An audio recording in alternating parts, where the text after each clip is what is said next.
وزیر اعظم مودی اور راہل کے بیان پر الیکشن کمیشن کا نوٹس۔ نئی دہلی،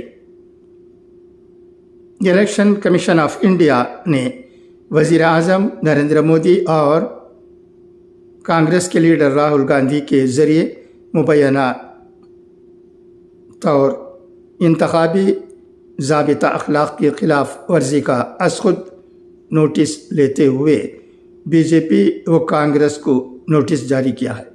اپنے نوٹس میں الیکشن کمیشن نے وزیر اعظم مودی اور راہل گاندھی کے خلاف ضابطہ اخلاق کی خلاف ورزی کے الزامات کو بی جے پی اور کانگریس کے سربراہوں جے پی نڈا اور ملکارجن کھڑگے کے ساتھ شیئر کیا اور ان سے 29 اپریل تک جواب طلب کیا ہے۔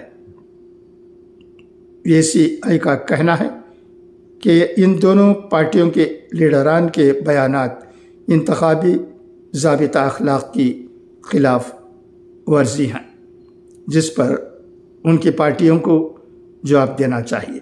واضح رہے کہ 3 روز قبل کانگریس نے راجستھان کے بانسواڑہ میں وزیر اعظم مودی کے مسلمانوں کے خلاف نفرت انگیز بیان پر الیکشن کمیشن سے شکایت کی تھی۔